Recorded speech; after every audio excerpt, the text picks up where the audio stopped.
Welcome to Pathak academy. Pathak academy में आप सबों का स्वागत है। तो आज के इस अध्याय में हम सीखेंगे डेटा वैलिडेशन का यूज, किस प्रकार डेटा को वैलिडेट करते हैं उसे आज हम सीखेंगे। तो यदि आप हमारे चैनल पे नए हैं तो सबसे पहले चैनल को सब्सक्राइब करें, पाठक एकेडमी को सब्सक्राइब करें, साथ ही बेल आइकन को प्रेस करना ना भूलें। तो चलिए शुरू करते हैं। हमारे पास एक डेटा है मार्कशीट का, जिसमें math, science, English, Hindi, SST हमने ले रखा है। अगर सपोज दैट किसी भी स्टूडेंट का 12 मार्क्स आया, गलती से 12 के जगह पे हम अगर एक और डिजिट प्रेस हो गया 120, तो हो सकता है इरर ये। और ऐसा होता भी है, बहुत सारे मार्कशीट में ऐसा होता है कि इरर आ गया, बाद में फिर वेरिफिकेशन हो रहा है तो बहुत दिक्कत होता है। ऐसा हो सकता है, मानवीय भूल कहीं भी हो सकती है।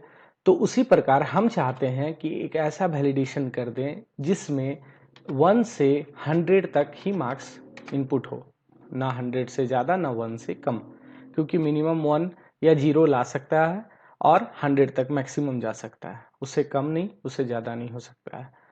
तो अब हम किस प्रकार से वैलिडेट करेंगे, तो उसके लिए हम चलते हैं। सबसे पहले जहां मार्क्स इनपुट करेंगे वो ब्लैंक एरिया को सेलेक्ट करेंगे, डेटा टैब में जाएंगे, डेटा वैलिडेशन का ऑप्शन मिलेगा हमें यहाँ पे।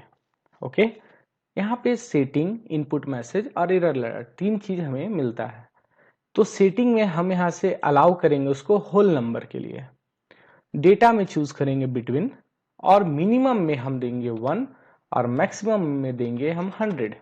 ओके, इनपुट मैसेज अगर आप लिखना चाहते हैं तो आप लिख सकते हैं, ये ऑप्शनल है।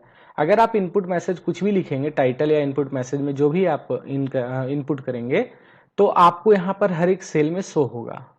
और आप एरर अलर्ट भी देना चाहते हैं तो अगर आप देंगे यहाँ पे टाइटल में, एरर अलर्ट में स्टॉप है, ओके, इस तरह के एक वार्निंग आएगा, पॉपअप आएगा वार्निंग का।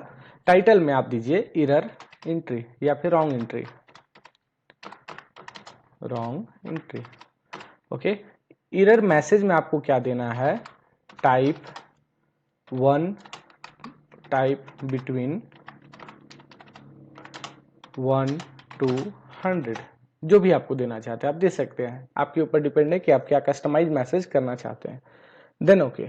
ओके, अब अगर हम इसे 1 देंगे तो इनपुट लेगा, 2 देंगे वो भी इनपुट लेगा, 50 वो भी लेगा, 100 भी लेगा। क्यों? क्योंकि 1 से 100 तक दिए थे। लेकिन अगर हमें देना है 100, यहाँ देना है आपका 100, ओके, गलती से एक और 0 प्रेस हो गया, हो सकता है ऐसा। अगर आप जैसे ही इंटर करेंगे तुरंत आपको एक पॉपअप विंडो ओपन होगा, पॉपअप मैसेज आएगा, लिखेगा wrong entry, type between 1 to 100। अब आपको ऑप्शन दे रहा है, या तो आप रिट्राई कीजिए, ओके, रिट्राई करने के बाद आप सुधार सकते हैं, ठीक है, सुधारिए, या फिर अगर आप रिट्राई नहीं करना चाहते तो आप कैंसिल भी कर सकते हैं, तो वो सेल डिलीट हो जाएगा, आपको फिर से इंटर वहां पे करना होगा। ठीक है, यहाँ हम दे दिए 65। तो इस तरह से हम डेटा को वैलिडेशन में कर सकते हैं, वैलिडेट कर सकते हैं। अगर आप इस वैलिडेशन को क्लियर करना चाहते हैं तो इसी सेल को सिलेक्ट करेंगे, डेटा वैलिडेशन में आपको एक ऑप्शन देगा क्लियर ऑल, तो आपका ये क्लियर हो जाएगा। अब आप जो भी इंटर करना चाहते हैं आप इंटर कर सकते हैं। क्यों? क्योंकि वैलिडेशन हमने हटा दिया।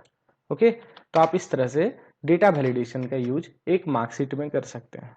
नेक्स्ट अगर हम चलें, नेक्स्ट है हमारे पास दूसरे डेटा वैलिडेशन में ही दूसरा डेटा। अगर कोई भी फॉर्म आया, जैसे बहुत सारा फॉर्म रहता है कि आप इसी एज तक भर सकते हैं, तो सपोज दैट हमारे पास यहाँ पे एक डेट ऑफ बर्थ दिया हुआ है कि बिटवीन 1190 से 1110 तक आपको इंटर करना है। तो अगर हम नेम यहाँ जो भी देना चाहते हैं आप दे दीजिए, चलिए इसी को ड्रॉप कर देते हैं, ठीक है, डेट ऑफ बर्थ। अब हम इसमें कैसे वैलिडेशन का यूज करें ताकि 1 जनवरी 1990 से 1 जनवरी 2010 तक की ही एंट्री हो सके। तो उसके लिए सेलेक्ट करेंगे सेल को, चलेंगे फिर से data tab, data validation, setting में अलाउ में हम लेंगे डेट। ओके, डेटा में बिटवीन स्टार्ट डेट क्या था, 1/1/1990, end date 1/1/2010। Input message error alert जो भी देना चाहते हैं तो आप दीजिए टाइटल में type between 1190 to 2010। Okay, again okay. अगर हम यहाँ पे दिए 1190 तो एंटर होगा। 1191 दे दिए, लेगा। ठीक उसी प्रकार अगर हम आगे और भी कोई डेट देना चाहते हैं, जैसे सपोज 15/6/1995 अगर हम देने की कोशिश करते हैं तो क्या होता है, देखिए यहाँ पर लिख रहा है 1190 से 2010, बट ये गलत नहीं है। ओके, आपको इसके लिए एक फॉर्मेट आपको पहले अपने पीसी का देखना होगा कि आपका डेट एंड टाइम का फॉर्मेट क्या है। एक्चुअली मेरे पीसी का फॉर्मेट है पहले मंथ फिर डे फिर ईयर।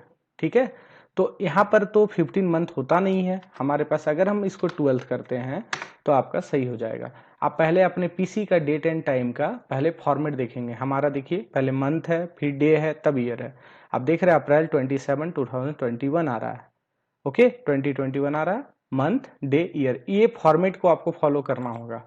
पीसी का आपका फॉर्मेट जो भी होगा, मेरा फॉर्मेट है एमडीवाई का, पहले मंथ है, डे है, ईयर है, तभी आपका होगा। लेकिन अगर हम मान लीजिए दे दिए इसको 11/6/1989 तो ये नहीं लेगा। क्यों? क्योंकि 1989 आपका 1990 से 2010 के बीच में नहीं आ रहा है। तो ये हमारा होता है डेट का एक फॉर्मेट। डेट वैलिडेशन भी आप कर सकते हैं। ठीक उसी प्रकार नेम का भी वैलिडेशन कर सकते हैं। अगर आप चाहते हैं कि मेरा नाम 4 to 15 कैरेक्टर तक में ही आए, मिनिमम 4 मैक्सिमम 15 से अबव नहीं, 4 से बिलो नहीं, तब क्या करेंगे, उसके लिए भी ब्लैंक सेल सेलेक्ट करेंगे, डेटा वैलिडेशन में जाएंगे। ओके, अलाउ में लेंगे आप टेक्स्ट लेंथ। ठीक है, मिनिमम 4 और मैक्सिमम 15। फिर आप इनपुट मैसेज एरर अलर्ट अपने अकॉर्डिंग दे सकते हैं, देन ओके करेंगे। ठीक है, अगर मान लीजिए हम लिखें ABCD, बिल्कुल लेगा। क्यों? क्योंकि 4 कैरेक्टर है। अगर हम दिए ABC, ओके, ABC नहीं लेगा। क्यों? क्योंकि ये 4 to 15 के बीच में नहीं आ रहा है। तो आप यदि आप उसी तरह से और आगे चले गए, आप 15 से अबव ले लिए, तब क्या होगा, फिर से नहीं लेगा। क्यों? क्योंकि आप 4 to 15 में ही आपको चलना होगा। तो इस तरह से आप कर सकते हैं नेम को भी वैलिडेशन। ठीक है, कितना से कितना कैरेक्टर तक हमारा फर्स्ट नेम या लास्ट नेम या कुछ भी आए। लेकिन आपको इसको बनाने के लिए आपको सभी तरह से आपको देखना पड़ेगा कि हो सकता है साउथ के कोई स्टूडेंट हो या साउथ का कोई बंदा हो जिसका नेम बहुत लंबा होता है, तो आपको उस हिसाब से भी आपको डेटा तैयार करना होगा अगर आप इस तरह के तैयार करेंगे तो। ओके, ठीक उसी प्रकार अब चलते हैं लिस्ट वैलिडेशन किस प्रकार होता है।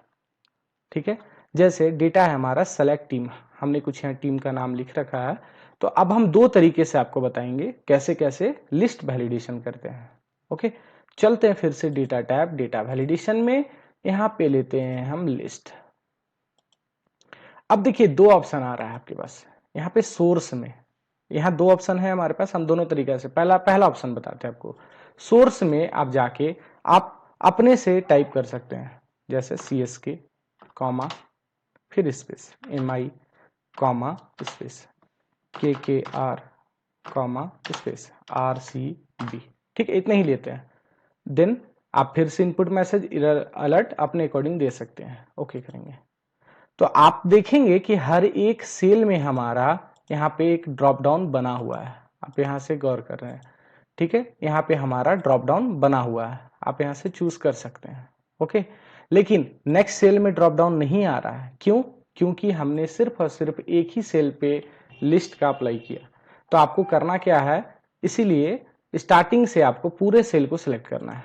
ठीक है, यहाँ से हम कर देते हैं इसे क्लियर, यहाँ से हम इसको कर दे रहे हैं क्लियर, देन ओके। ठीक है, अब हम यहाँ से चलते हैं सेलेक्ट ब्लैंक सेल इसीलिए ब्लैंक सेल पूरा सेलेक्ट कर रहे हैं। अगर आप सिर्फ एक ही सेल को सेलेक्ट करेंगे तो हो सकता है कि आपका नेक्स्ट सेल में आपको प्रॉब्लम हो जाए। ठीक है, तो सेलेक्ट करने के बाद डेटा वैलिडेशन में क्या लेना है, अलाउ में लिस्ट सोर्स में आप यहां से टाइप कर देंगे। तो मैंने टाइप किया था, उसी को कॉपी पेस्ट कर दिया हूं, देन ओके। तो अब आप देखिए हर एक सेल में आपके पास एक ड्रॉप डाउन आ रहा है। यहाँ पे आप गौर कर रहे होंगे, आपको जो भी टीम सेलेक्ट करना है आप यहाँ से कर सकते हैं। आपको जो भी टीम सेलेक्ट करना है आप यहाँ से, ठीक है। ये हमारा होता है आपका ड्रॉप डाउन लिस्ट। किस तरह से लिस्ट हम रेडी करते हैं, ठीक है। ठीक, अब दूसरे तरीके से लिस्ट कैसे करें, तब क्या करना होगा, अब हम लोगों को चलना है, फिर से ब्लैंक सेल सेलेक्ट करेंगे। ओके, ब्लैंक सेल सेलेक्ट करने के बाद डेटा वैलिडेशन में यहां से लेंगे हम लिस्ट को सोर्स में। अब सोर्स में हम, ये हमारे पास एक ऑप्शन मिलता है कि आपका सोर्स कहां पे है। तो आप देखेंगे कि मेरा D30 से D34 तक हमारा सोर्स है, ये हमारा सोर्स है कि हमने यहां लिख रखा है। तो आप सोर्स को सेलेक्ट कर लीजिए और ओके कर दीजिए। अब आप देखिएगा तो आपके पास उसको लिखना नहीं पड़ा, जो हम लोग यहाँ पर जा करके लिख रहे थे ना, MI, CSK, KKR, RCB, RR, तो यहाँ पे हमें लिखना नहीं पड़ा। यहाँ पे जो सोर्स था वहां सोर्स में डायरेक्ट यहाँ पे हम चूज करने का हमें ऑप्शन मिल गया। तो आप सोर्स भी बना सकते हैं, ठीक है। सोर्स की मदद से भी आप यहाँ पर रेडी कर सकते हैं। लोगों ने लिस्ट बनाया, उसका यूज अगर आप मंथ में, हम यहाँ पर मान लीजिए एक डेटा नया क्रिएट करते हैं, सेलेक्ट मंथ।